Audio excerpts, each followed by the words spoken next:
السلام عليكم ورحمة الله وبركاته. إن الحمد لله وحده، والصلاة والسلام على من لا نبي بعده، وعلى آله وأصحابه الشرفاء. أما بعد، فقد قال الله تعالى في القرآن الكريم والفرقان الحميد: أعوذ بالله من الشيطان الرجيم، بسم الله الرحمن الرحيم. أمن هو قانت آناء الليل ساجدا وقائما يحذر الآخرة ويرجو رحمة ربه. صدق الله العظيم. وقال نبينا وهو الصادق المصدوق والحبيب المحبوب صلى الله عليه وسلم: كان رسول الله صلى الله عليه وسلم إذا دخل العشر أحيا الليل وأيقظ أهله، أو كما قال عليه الصلاة والسلام. وصدق رسوله النبي الكريم، ونحن على ذلك من الشاهدين والشاكرين، والحمد لله رب العالمين. புகழ் அனைத்தும் அல்லாஹ் ஜல்ல சுப்ஹானஹு வ தஆலா ஒருவனுக்கே உரித்தாகட்டுமாக. ஸலாத்தும் ஸலாமும் பெருமானார் முஹம்மதுர் ரசூலுல்லாஹ் ஸல்லல்லாஹு அலைஹி வஸல்லம் அன்னவர்கள் மீதும், அன்னவர்கள் வாழ்வை அணுகும் பிசாமல் பின்பற்றி வாழ்ந்த சத்திய சஹாபாக்கள், தாபிஈன்கள், தபா தாபிஈன்கள், ஷுஹதாக்கள், அக்தாபுகள், நாதாக்கள், நல்லோர்கள், வலிமார்கள், குறிப்பாக உலக முஸ்லிம் சமுதாய மக்கள் அனைவர்கள் மீதும் அல்லாஹுடைய அன்பும் கருணையும் என்றென்றும் உண்டாகட்டுமாக. ஆமீன். சங்கைக்குரிய அல்லாஹ்வினுடையார்களே, அல்லாஹ் நமக்கு அளித்த பெரும் வாய்ப்பான ரமலானுடைய கடைசி 10 நாம் அடைந்திருக்கிறோம். இன்று நாம் 20வது நோன்பில் அமர்ந்திருக்கிற நமக்கு இன்னும் அல்லாஹ் நாடினால் 9 நோன்புகள் அல்லது 10 நோன்புகளோடு நாம் ரமலானை விடை கொடுத்து அனுப்புகிற ஒரு சூழலோடு கடைசி ரமலானுடைய கடைசி 10 நாம் அமர்ந்திருக்கிறோம். சங்கை குறித்தானவர்களே, ரமலானுடைய முந்தைய 2ம், முதல் 10ம் 2வது 10ம் நாம் எப்படி பயன்படுத்தினோம், எப்படி அமல்கள் மூலமாக, நம்முடைய செயல்கள் மூலமாக, நம்முடைய பொருளாதாரத்தின் மூலமாக அல்லாஹின் பக்கம் நாம் நெருங்கினோம் என்பது அது அல்லாஹின் கையில் உண்டான ஒரு விஷயம். நாம் எப்படி அமல் செய்தோம் என்று வேணால் நமக்கு தெரிந்திருக்கலாம். ஆனால் இந்த கடைசி 10 நமக்கு மிக முக்கியமானது.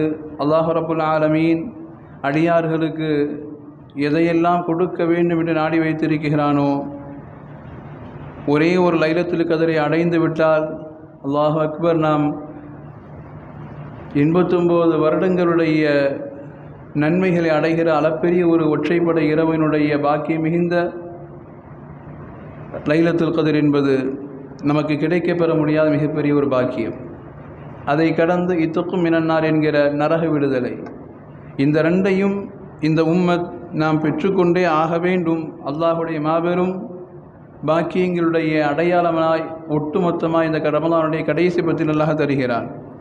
இதை நாம் அடைவதற்குண்டான சரியான ஒரு தருணம், அதை அடைவதற்குண்டான சரியான ஒரு முயற்சி எங்கே இருக்கிறது என்றால், இந்த கடைசி 10 நாம் இஅ்திகாஃப் இருந்தோமானால் இதை இன்ஷா அல்லாஹ் கண்டிப்பாக முழுமையாக அடைந்து கொள்ள முடியும்.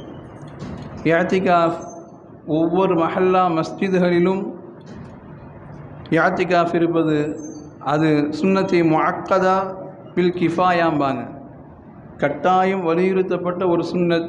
ஆனால் கிஃபாயா, ஊர் சார்பாக, மஹல்லா சார்பாக ஒருத்தர் இருந்தால் போதுமானது. ஒரு பள்ளிக்கு ஒருத்தர் இருந்து விட்டால் போதுமானது. ஆனால் கட்டாயம் இருந்தாக வேண்டும்.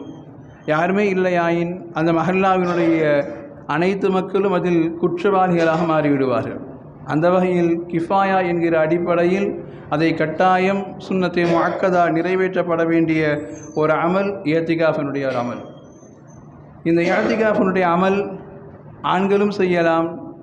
ஆண்கள் பள்ளியில் செய்ய வேண்டும். பெண்கள் அவருடைய வீடுகளில் ஒரு இடத்தை ஒதுக்கி கொண்டு தன்னுடைய வீட்டு வேலைகளை பார்த்து கொண்டே இஅ்திகாஃபினுடைய அமலையும் செய்யலாம். தன் வீட்டு வேலையை பார்த்துக்கிட்டே நேரம் கிடைக்கிற பொழுதெல்லாம் அங்கே உட்கார்ந்து வீணாக பேசுவதிலிருந்து வீணாக நேரங்களை கழிப்பதை விட்டு உட்கார்ந்து ஒரு இடத்துல உட்கார்ந்து அமல் செஞ்சுக்கிட்டே இருக்கணும். பெண்களுக்கும் இஅ்திகாஃபினுடைய வாய்ப்பு இருக்குது. ஆனால் பள்ளியில் கட்டாயம் ஆண்கள் இருந்தாக வேண்டும். முழுமையாய் கிடைக்கப்பெறுகிற 9 நாட்களோ அல்லது 10 நாட்களோ, நான் வர்றேன் 2 நாளைக்கு வர்றேன் 3 நாளைக்கு வர்றேன்னு சொன்னால் அது சுன்னத்தான இஅ்திகாஃபாக கிடைக்காது, நஃபிலான இஅ்திகாஃபாக மாறிடும்.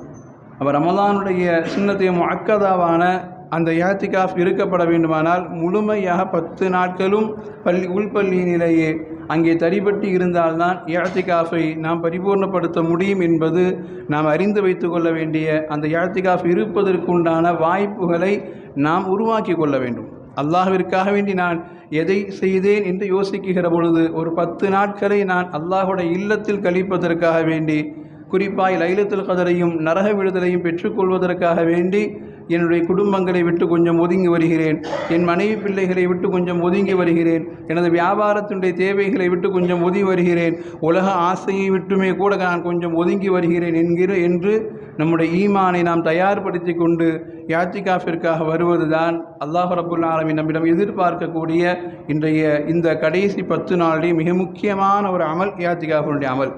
அல்லாஹ் ரப்புல் ஆலமீன் நம்ம மஹல்லாவிலும் அதுபோன்று இஅ்திகாஃப் இருப்பதற்குண்டான ஆசைகளையும் இளைஞர்களிடம் முதியோர்களிடம் அல்லாஹ் ரப்புல் ஆலமீன் அதிகப்படுத்தி தருவானாக. அந்த இஅ்திகாஃப் இருப்பதனுடைய பாக்கியத்தை கொண்டு அல்லாஹ் ரப்புல் ஆலமீன் எல்லா முசீபத்திலிருந்தும் நம்முடைய மஹல்லாவையும் அல்லாஹ் ஊர் மக்களையும் அல்லாஹ் பாதுகாத்து அருள்வாளிப்பானாக.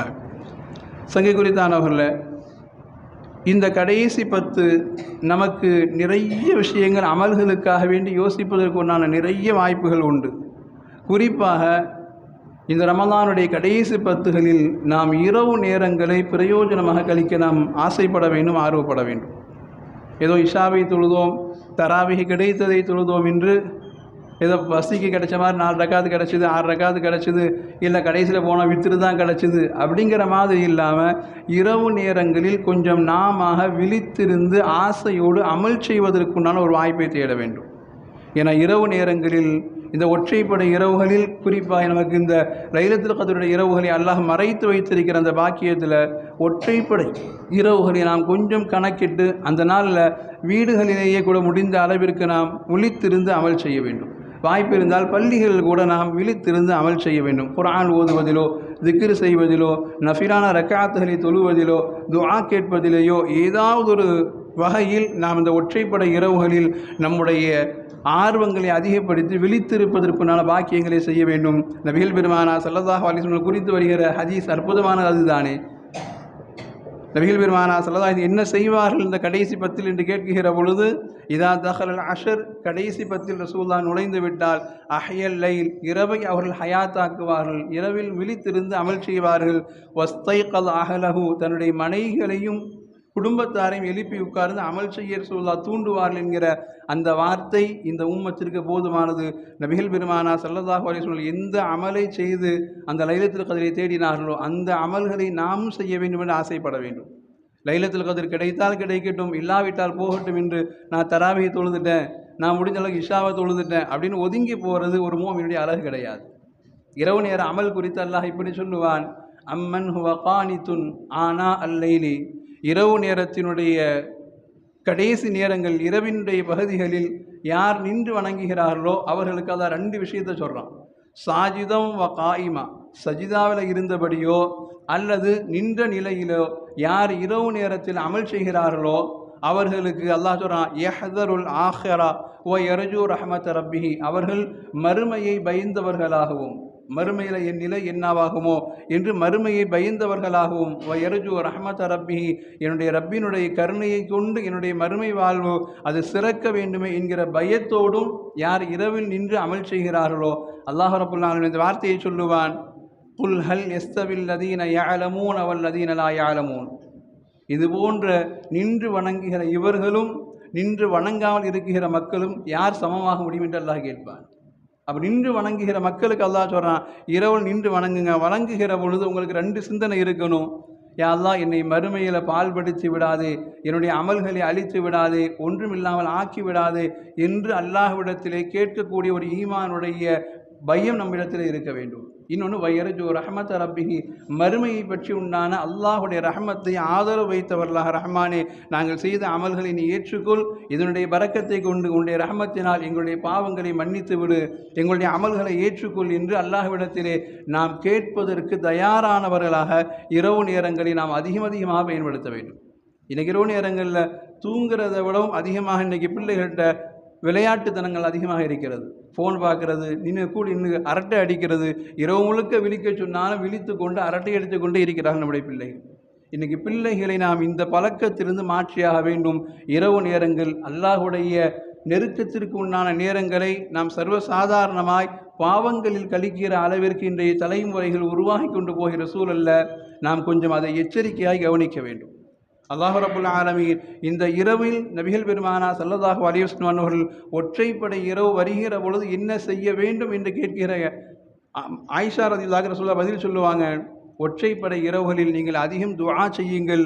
என்ன துஆ என்று கேட்கிற பொழுதும் கூட இப்படி கற்றுத் தருவார்கள், அல்லாஹும்ம இன்னக அஃபுவுன் துஹிப்புல் அஃப்வ ஃபஅஃபு அன்னி.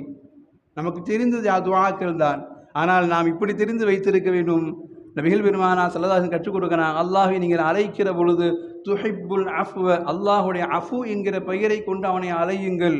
நீ மன்னிப்பதை பிரியப்படுகிறாய் என்று நீங்கள் அல்லாஹுடைய அஃபு என்கிற பெயரை கொண்டு அழையுங்கள் என்று சொல்லி தருகிறார்கள். இமாம் கஸாலி ரஹ்மத்துல்லாஹி சொல்லுவாங்க, அஃபு என்றால் யார் தெரியுமா? அஃபு மன்னிப்பவன். மகஃபிரத் என்றால் நமக்கு மன்னிப்பு தான். நடுப்பத்தில் மகஃபிரத் அல்லாஹ் கொடுக்குறா, மன்னிக்கிறது தான். அஃபுவுக்கும் மகஃபிரத்திற்கும் என்ன வித்தியாசம் என்று கற்றுத்தருகிற பொழுது இமாம் கஸாலி ரஹ்மத்துல்லாஹி சொல்லுவாங்க, மகஃபிரத் என்பது பாவத்தை மன்னிக்கிறான் என்கிற பொழுது அந்த பாவத்தை மறைச்சிட்டான்னு அர்த்தம். பாவத்தை மன்னிக்கிறான் என்கிற பொழுது அந்த பாவத்தை மறைச்சிட்டான்னு அர்த்தம். அஃபு செய்கிறான் என்று சொன்னால் அந்த பாவத்தை ஏட்டில் இருந்து முழுமையாய் அழித்தே விட்டான் என்று அர்த்தம். சுப்ஹானல்லாஹ். மகஃபிரத் என்கிற பொழுது பாவத்தை மறைச்சிருக்கிறான், ஆனால் ஏட்டில் இருக்குதுன்னு அர்த்தம். பாவத்தை நான் செஞ்சதை அல்லாஹ் அழித்து விட்டான், ஆனால் ஏட்டில் இருக்குது. ஆனால் அஃபு என்கிற பொழுது அந்த ஏட்டிலேயே அந்த பாவத்தை இல்லாமலேயே அழிச்சு விட்டுறா.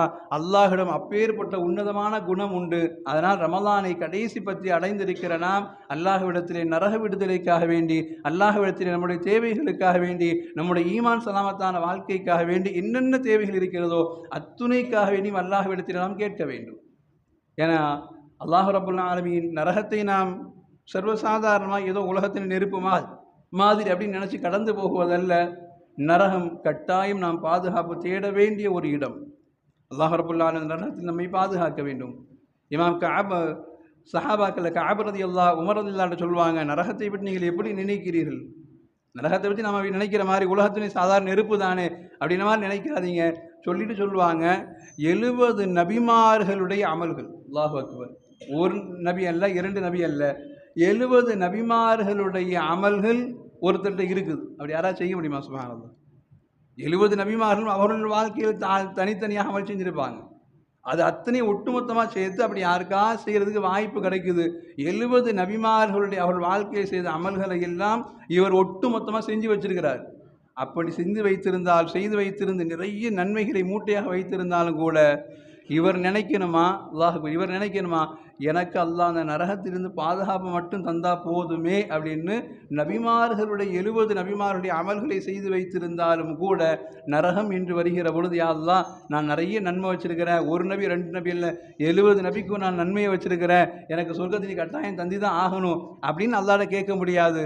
என்னை நரகத்திலிருந்து பாதுகாத்து விடேன் யா அல்லாஹ் அப்படின்னு கேட்குற ஒரு சிந்தனை தான் வரும். நரகம் அவ்வளோ கொடூரமானது. நாங்கள் அல்லாஹ் அக்பர். இன்றைக்கி நாம் செய்கிற தொழுகையின் மூலமாக, நாம் கொடுக்கிற சதக்காத்தின் மூலமாக, நாம் செய்கிற பிற அமல்களின் மூலமாக நாம் நினச்சிக்கிற பெரிய நன்மையெல்லாம் செஞ்சுட்டோம். இந்த வார்த்தை நம்முடைய உள்ளத்தில் இருக்கணும். 70 நபிமாருடைய நன்மைகள் நம் கையில் இருந்தாலும் கூட நம்மளால் நரகத்தை பாதுகாத்துறியால் தான் கேட்கறதுக்கு தான் சிந்தனை வறுமையை தவிர்த்து நான் நிறைய அமல் செஞ்சுருக்கிறேன், சொர்க்கத்தை தான் கேட்குற தைரியம் யாருக்கும் வராது. அப்பேற்பட்ட நரகத்தை சாதாரணமாக நினச்சிக்கிட்டீங்களான்னு நாங்கள் அதனால தான் ரசூலுல்லாஹ் சொன்னாங்க, நீங்கள் இந்த நேரத்தை கேட்க வேண்டிய துஆ அஃபுவுன் துஹிப்புல் அஃப்வ, யா அல்லாஹ் நீ மன்னிப்பதை விரும்புகிறாய். மன்னிப்பதை என்றால் என் வாழ்க்கையில் அந்த பாவத்தை இல்லாமல் அழிக்கிறதுக்கு நீ விரும்புகிற யா அல்லாஹ், அதனால் என்னை மன்னித்து விடு என்று நீங்கள் தவறாமல் கேட்டுக்கொண்டே இருங்கள். ஒற்றைப்படையுடன் அந்த இரவுகளிலும் பகலிலும் அல்லாஹ்விடத்தில் மாறி மாறி மாறி இந்த துஆவை கேட்டுக்கொண்டே இருங்கள். என் பாவத்தை மன்னித்து விடு யா அல்லாஹ், என் பாவத்தை மன்னித்து விடு யா அல்லாஹ். ஹதீஸில் இப்படி ஒரு அறிவிப்பு வரும், மறுமையில் எல்லோரும் எழுந்திருத்து நிற்கிற பொழுது மலக்குமார்கள் இப்படி ஒரு அறிவு செய்வாங்க அல்லாஹ்வுடைய புறத்திலிருந்து, அல்லாஹ் கிட்ட யாருக்கெல்லாம் நன்மை இருக்குதுன்னு நினைக்கிறீங்களோ அவங்கெல்லாம் முன்னாடி வாங்க. சுப்ஹானல்லாஹ், அறிவிப்பே எவ்வளோ வித்தியாசமானது. நோன்பு வச்சவங்க முன்னாடி வாங்க, தொழுதவங்க முன்னாடி வாங்க, இரவு நேரம் அமைச்சு முன்னாடி வாங்க, பொறுமையாக இருந்தவங்க முன்னாடி வாங்க, சோதனையில் கஷ்டமாக இருந்தவங்க முன்னாடி வாங்க, கடன் காவலோடு உலகத்தில் வாழ்ந்தவங்க அதை தாங்கிக்கிட்டவங்க முன்னாடி வாங்க, நோயோடு இருந்தவங்க முன்னாடி வாங்க. இதெல்லாம் அறிவிப்பு வேறு. அறிவிப்பை அல்லாஹ் இப்படி செய்ய சொல்கிறான், அல்லாஹ்விடத்தில் நன்மை இருக்கிறது என்று நினைப்பவர்கள் நீங்கள் முன்னால் வாருங்கள் என்று கூப்பிடுகிற பொழுது அங்கேயும் சில மக்கள் எழுந்திருச்சு முன்னாடி வருவாங்க. அப்போ மலக்குமார்கள் ஆச்சரியமாக கேட்பாங்களாம், நீங்கள் என்ன அமலை செய்து விட்டீர்கள், அல்லாஹ்ட்ட நன்மை இருக்குது, உங்களுக்கு இவ்வளோ தைரியம் இருக்குது, நீங்கள் என்ன அமலை செஞ்சுருக்கிறீங்க, அல்லாஹ்விடம் கட்டாயம் எனக்கு நன்மை இருக்குது அப்படின்னு சொல்கிறதுக்கு உங்கள்ட்ட என்ன தைரியம் இருக்கிறது, என்ன அமல் செய்தீர்கள் என்று கேட்கிற பொழுது அவர்கள் ஒரே ஒரு வார்த்தையை சொல்கிறார்கள், அஃபௌனா அம்மன் லலமனா, அஃபௌனா அம்மன் லலமனா, எங்களுக்கு அநீதம் இழைத்த எங்களுடைய சகோதரர்களை கூட உலகத்தில் நாங்கள் தண்டிக்காமல் மன்னிச்சிட்டோம், இதை விட பேர் என்ன பெரிய அமல் வேணும்னு கேட்குறாங்க. சுப்ஹானல்லாஹ், அல்லாஹ் நம்மை மன்னிக்க வேண்டும், நமக்கு சுவனம் கிடைக்க வேண்டும், நமக்கு நரக விடுதலை வேண்டும் என்று ஆசைப்படுகிற ஒவ்வொருவருக்கும் அல்லாஹ் கற்றுத்தருகிற அடையாளம் இதுதான். உலகத்தில் நமக்கு துரோகம் செய்தவர், நாம் துரோகம் செய்தவர்கள் அல்ல, நமக்கு யார் துரோகம் செய்து விட்டார்களோ, நமக்கு யார் கஷ்டம் கொடுத்து விட்டார்களோ, நமக்கு யார் அநீதம் செய்து விட்டார்களோ அவர்களை மன்னிப்பதின் மூலமாய் நாம் சுவனத்தை இலகுவாய் அடைய முடியும் என்கிற அற்புதமான பாடத்தில் சொல்ல உணர்த்தி காட்டினாங்க. இன்றைக்கி அதுதானே நம்மள்கிட்ட இல்லை. அமல்கள் நிறைய இருக்கிறது. நான் தஹஜ்ஜுதை விடாமல் தொழுகிறேன் என்று சொல்கிறோம், நான் ஃபரதை விடாமல் பேணிக்கையாக தொழுகிறோம் என்று சொல்கிறோம், 30 வருஷமாக நோம்பில் ஒன்றை கூட விடாமல் தொழுகிறோன்னு சொல்கிறோம். ஆனால் பெற்றெடுத்த தாய் தந்தையோடு சண்டையோடு இருக்கிறோம், பிள்ளைகளோடு சண்டையோடு இருக்குகிறோம், உடன் பிறந்தவர்களோடு சண்டையோடு இருக்குகிறோம், உறவு முறை அடுத்த தலைமுறை பெரியத்தா சின்னத்தா மகனோட மகனோட சண்டையோடு இருக்குகிறோம். அல்லாஹ் சொல்கிறான், இந்த சண்டைகளை மன்னிக்காமல் நீங்கள் என்கிட்ட அமல் செஞ்சு என்ன பிரயோஜனம் இருக்க போகிறது? மன்னிக்க உங்களுக்கு மனமில்லை என்கிற பொழுது மன்னிப்பையே லட்சியமாக வைத்திருக்கிற எனக்கு எப்படி மன்னிக்கிற குணம் வரும்? நீங்கள் மன்னியுங்கள், நான் ஒட்டுமொத்த மனிதர்களை மன்னிப்பதற்கு தயார். ஆனால் அது உங்களுடைய தொழுகையினாலோ, உங்களுடைய நோன்பினாலோ, உங்களுடைய ஜக்காத்தினாலோ, உங்களுடைய இன்ன பிற அமல்களினாலோ மன்னிப்பு கிடைக்கும். அதை விடவும் உங்களுக்கு துரோகம் இழைத்தவர்களை நீங்கள் யாரோடெல்லாம் சண்டை பாராட்டி இருக்கிறீர்களோ, யாரோடெல்லாம் முகம்பே கொடுத்து பேசாமல் இருக்கிறீர்களோ, யாரோடெல்லாம் உறவை துண்டித்து விட்டு வாழ்கிறீர்களோ, யாரெல்லாம் எனக்கு ஆகாது என்று ஒதுக்கி வைக்கிறீர்களோ அவர்களோடு நீங்களாக இறங்கி சென்று பேசுங்கள். அஃபௌனா அம்மன் லலமனா, நீங்கள் இறங்கி சென்று அவர்களை மன்னித்தால் உங்களை மன்னிக்கிறது நான் தயாருங்க. நான் சுப்ஹானல்லாஹ், இந்த 10 நாட்களில் அதை நாம் முக்கியமாக செய்ய ஆரம்பிக்கணும். நோன்பு வைப்பது பெரிதல்ல, நாம் இரவு வணக்கங்களை கொண்டு அழகாக்குவது பெரிதல்ல. லிஸ்ட் எடுத்து பார்த்தோன்னா நம்ம யார்கிட்ட சண்டை போட்டிருக்கோன்னு சொல்லி லிஸ்ட் எடுத்துனா மனைவி குடும்பம் ஒரு சைஸாக போய்கிட்டே இருக்கும், நம்ம கூட பிறந்தவங்களுடைய குடும்பம் ஒரு சைஸாக போய்கிட்டே இருக்கும், நம்முடைய பெரியத்தா சின்னத்தா பிள்ளைங்க அவங்களோட சண்டை ஒரு பக்கம் போய்கிட்டே இருக்கும். இவர் பெருநாள் கொண்டாடுவார், பெருநாள் கொண்டாடுகிற பொழுது இவர் கொண்டாடி பிள்ளைங்க 4 பேருக்கு ஆக்கி சாப்பிட்ற சாப்பாடு தான் பக்கத்து வீட்டுக்கார சின்னத்தா வீடு சாப்பாடு கொடுக்குற மனசு வராது. இவர் 4 தெரு தாண்டி எவனுக்கோ பழக்கமான கொடுத்து விடுவார். இப்படி தான் நம்முடைய பெருநாளும் நம்முடைய நோன்புகளும் கழிகிற அடையாளம் இதுதான். சொந்தக்காரனை பகைத்து கொண்டு விட்டு ஊருக்காரனோடு சந்தோஷமாக இருக்க ஆசைப்படுகிற இடத்துல அல்லாஹ் சொல்றான், முதல்ல நீ சொந்தக்காரனை மன்னிச்சு பழகு, உனக்கு சொர்க்கத்தினுடைய பாதையை நான் லேசாக்கி தர்றேங்க. அல்லாஹ் அக்பர். நாம் ரமலானுடைய கடைசி 10 அடைந்திருக்கிற பொழுது நமக்கு யோசனை வர வேண்டும், நான் யாரோடெல்லாம் பகைத்திருக்கிறேன், அவர்களை மன்னிப்பதற்கு நான் தயாராக வேண்டும். நபிகள் பெருமானா ஸல்லல்லாஹு அலைஹி வஸல்லம் ஒரு நேரம் சஹாபாக்கள் சபையில் உட்கார்ந்து அப்படியே கண்ணை மூடிட்டே திடீர்னு சிரிச்சாங்க. ரசூலுல்லாஹ் சிரிச்சோன்னா பக்கத்தில் உட்காந்து உமர்லாம் கேட்டாங்க, யா ரசூலுல்லாஹ் வி அபி அன்த உம்மி யா ரசூலுல்லாஹ், என் தாயின் தந்தையும் ஃபிதாக்க அபி உம்மி யா ரசூலுல்லாஹ், தாய் தந்தை உங்களுக்கு அர்ப்பணமாகட்டும், நீங்கள் சிரித்தீர்கள் யா ரசூலுல்லாஹ், இங்கே எதுவுமே நடக்கவில்லை, நீங்கள் சிரித்தீர்கள், ஆனால் ஏதோ ஒன்று உங்களுக்கு மட்டும் தெரிந்திருக்கிறது யா ரசூலுல்லாஹ், என்ன நடந்தது சொல்லுங்கள் என்று சொல்கிற பொழுது நபிகள் பெருமானா ஸல்லல்லாஹு இந்த வார்த்தையை தான் சொன்னாங்க, என்னுடைய உம்மத்தில் 2 பேர் அல்லாஹ்விற்கு முன்னால் போய் நிற்கிறார்கள்.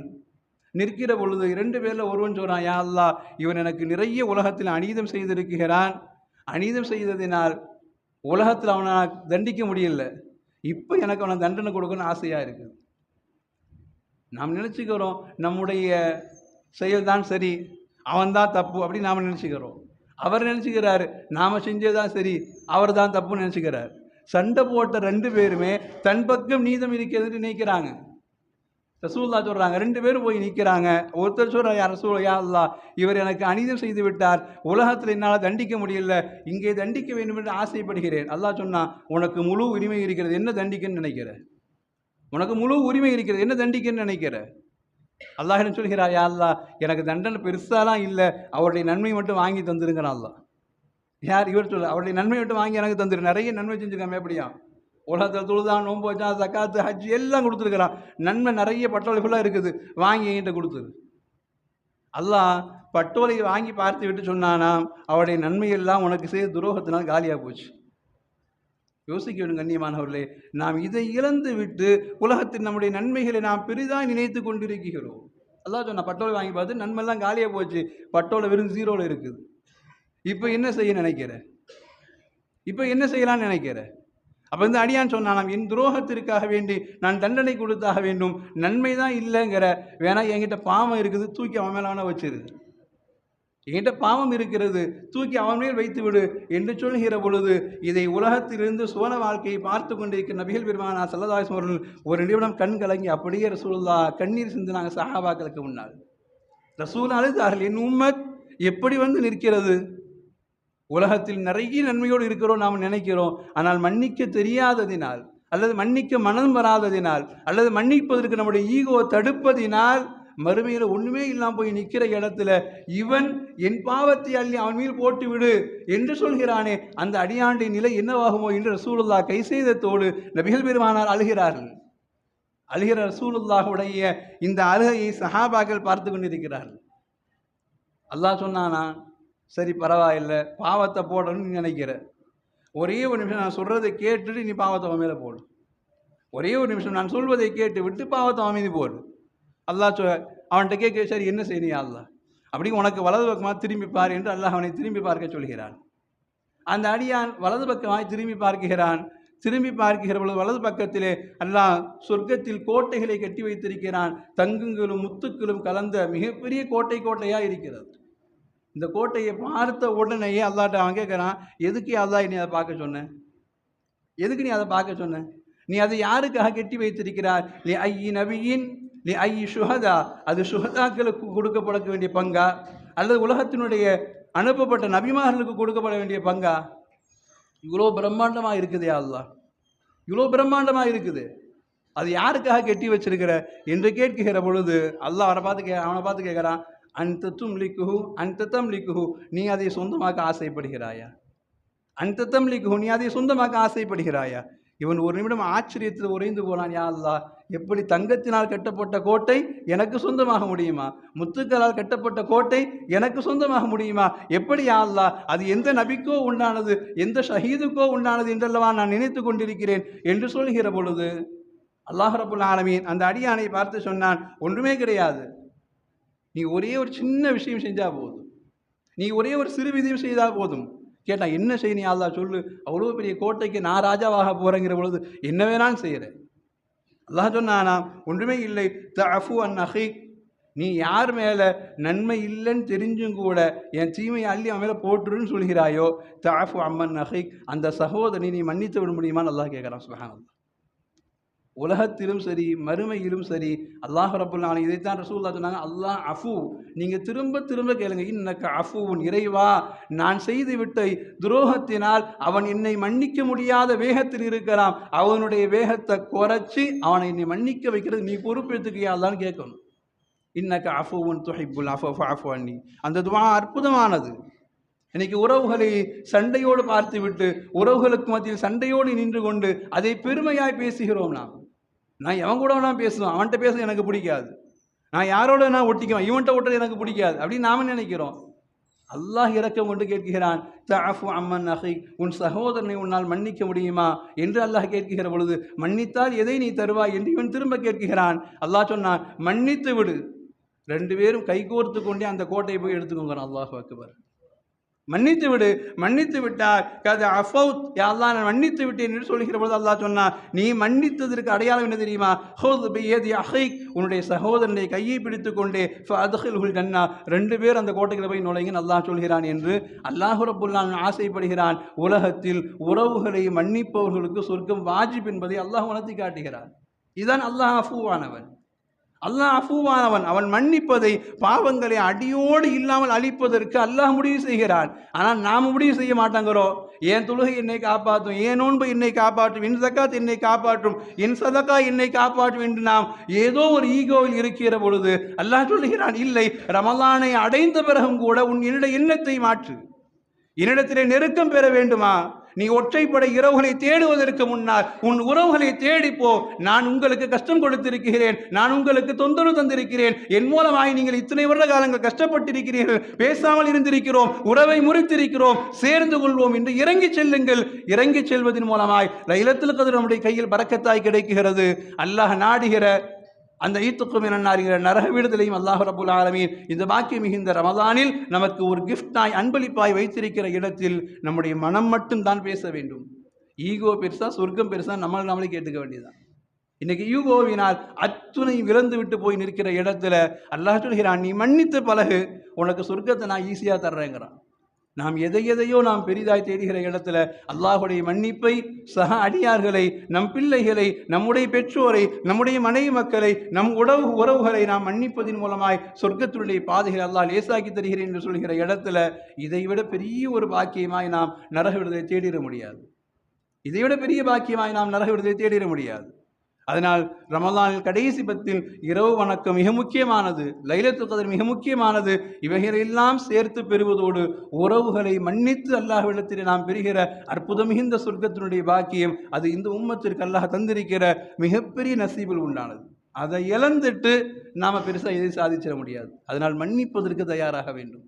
யாராக இருந்தாலும் நம்மின் மூலமாய் கஷ்டப்பட்டிருக்கிறார்கள் என்றால் அவர்களை மன்னிப்பதற்கு நாம் தயாராக வேண்டும். அவர்கள் மூலமாக நாம் கஷ்டப்பட்டிருந்தாலும் நாம் மன்னிப்பதற்கு தயாராக வேண்டும். மிக முக்கியமாக ரமலானின் இந்த கடைசி 10 நாட்களில் எவ்வளவு முடியுமோ அவ்வளவு தூரம் துஆக்கள் நாம் அதிகப்படுத்த வேண்டும். துஆக்கள் மிக முக்கியமானது. மிக குறிப்பாய் காசாவுடைய மக்களுக்காக நாம் துஆ செய்ய கடமைப்பட்டிருக்கிறோம். சுப்ஹானல்லாஹ். போர் நிறுத்தம் அமலில் இருக்கிற பொழுது 460 உயிர்கள் ஒரே நாளில் பலியாக இருக்கிற இடத்தில் சுஹதாக்களாய் அவருடைய அந்தஸ்து உயர்ந்திருக்கிறது, மாற்றுக்கருத்து கிடையாது. ஆனால் ரமலானை அவர்கள் நிம்மதியாய் அந்த பசிக்கு மத்தியிலும், பட்டினிக்கு மத்தியிலும், அந்த கோர தாண்டவத்திற்கு மத்தியிலும் பசி பட்டினியோடு ரமலானை கழித்து கொண்டிருந்த மக்களை சாபத்திற்கு உண்டான அந்த இஸ்ரேலிய சாத்தான் செய்த வேலையினால் 460க்கும் மேற்பட்ட உயிர்கள் பலியாக இருக்கிற இடத்தில் நாம் துஆ செய்ய கடமைப்பட்டிருக்கிறோம். இறைவா, எங்களை மன்னிப்பது போன்று அந்த மக்களுக்கு நிம்மதியான வாழ்க்கையை தாயா அல்லாஹ். பலஸ்தீனை சுற்றி இருக்கிற அந்த மக்களுடைய ஈமானை போன்று ஒரு பகுதி எங்களுக்கு தந்தாலும் கூட நாங்களும் இதே துணிவோடு வாழ முடியும் யா அல்லாஹ் என்று அந்த மக்களை நாம் நினைக்க கட்டாயம் கடமைப்பட்டிருக்கிறோம். குழந்தைகள் உட்பட பசியோடும் பட்டினியோடும் தாகத்தோடும் அவர்கள் நோன்பை நோற்று அதே தாகத்தோடு நோன்பை திறக்கிற நிலையில் நோன்புடைய நிலையிலேயே அவர்கள் சுகதாக்களாக போய் சேர்ந்திருக்கிறார்கள் என்கிற பொழுது நம் மனம் ஜீரணிக்க மறுக்கிறது. ஒரே நாளில் 460 உயிர்களை பலி கொண்ட இடத்துல நாம் நிறைய கஷ்டங்களுக்காக அல்லாஹ்விடத்தில் கேட்க கடமைப்பட்டிருக்கிறோம். இத்துக்குமினாரை கேட்பது போன்று நம்முடைய உறவுகளை சுற்றி உண்டான கஷ்டப்படுவர்களுக்கு மத்தியில் உண்டான எத்தனையோ இன்னல்கள் குறித்து இந்த ரமலானில் கடைசி 10 நாம் நிறைய துஆக்கை கடமைப்பட்டிருக்கிறோம். யோசிச்சு பாருங்க, அவங்கள மாதிரி ஒரு நாள், ஏன் ஒரு சஹர் நம்மால் சாப்பிடாமல் நோன்பு வைக்க முடியும்? அல்லாஹ் அக்பர். எத்துணை சஹர்கள் பசியோடும் பட்டினியோடும் அந்த மக்கள் உணவுக்காக கையேந்தினாலும் கூட ஈமானில் தடுமாற்றம் இல்லாத அந்த மக்களுடைய ஈமானுக்கு முன்னால் அல்லாஹ் அக்பர், அவர்கள் நமக்கு வாழ்ந்து காட்டிக் கொண்டிருக்கிற ஈமானிய ரோஷமுடைய மக்கள். அந்த மக்கள் எதையும் பெரிதுபடுத்தாமல் நோம்பு திறக்கிறதுக்கு வடையிலனா முடியல, ஜூஸ்லனா முடியல, கஞ்சிலனா முடியல, ஹைர் அல்லாஹ் தந்திருக்கிறான். ஆனால் அந்த மக்களுக்கு எதுவுமே இல்லை. தண்ணீர் கிடைத்தாலே பெரும்பாக்கி என்று நினைத்து அந்த மக்கள் நோன்பு திறக்குகிற பொழுது நாம் துஆக்களில் ஞாபகம் வைக்க வேண்டும். இறைவா, எங்களுக்கு ஞாபகத்தை நீ கொட்டி தந்திருக்கிறாய் இறைவா, ஆனால் நன்றியில் நாங்கள் குறைந்திருக்கிறோம் என்று நாம் வெளிப்படையாக ஒத்துக்கொள்ள வேண்டும். சஹரிலும் இஃப்தாரிலும் எங்களை நீ பட்டி போட்டது கிடையாது அல்லாஹ். சுற்றி எங்களுக்கு தான தர்மங்கள் செய்கிற மக்கள், எங்களுக்காக அள்ளி கொடுக்கிற மக்கள் எவ்வளோ இருக்கிறார்கள் யா அல்லாஹ். நாங்கள் அத்துணையும் பெற்றுக்கொண்டு நோன்பை வைத்துக்கொண்டே நாங்கள் பாவங்களில் ஈடுபடுகிறோம் யா அல்லாஹ். நோன்பின் ஒற்றைப்படை இரவுகளை கூட நாங்கள் கண்ணியப்படுத்தாமல் செல்கிறோம் யா அல்லாஹ். அடைந்த 20இல் 3 ஜும்மாவை கழித்திருக்கிறோம். ஆறாவது நோன்பும் ஜும்மாவில், 13ஆம் நோன்பு ஜும்மாவில், 20ஆம் நோன்பு ஜும்மாவில் எத்தனை ஜும்மாக்களை நாம் கண்ணியப்படுத்தி ஆரம்பத்தில் வந்து சேர்ந்திருக்கிறோம். யோசனை பண்ணி பாருங்க. ஜும்மாவை கூட போனா தொழுகை கிடைக்குன்னு நினைக்கிறோம். ரமலான்ல நம்முடைய ஈமான் எவ்வளவு பலகீனம்.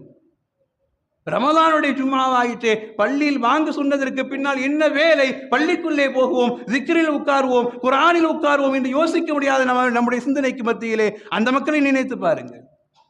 போர் நிறுத்தம் ஏற்படுது, ஊரை சுத்தம் பண்ணணும், என்ன செய்யலாம் என்று முடிவு செய்கிற பொழுது முதல்ல சொன்னது 4 கல்லை வச்சாத பள்ளியை கட்டு. ரமலான் வந்து விட்டது, பள்ளி தான் முதல்ல முக்கியம் தேர்ந்தெடுத்து. அந்த மக்களுடைய ஈமான் எங்கே?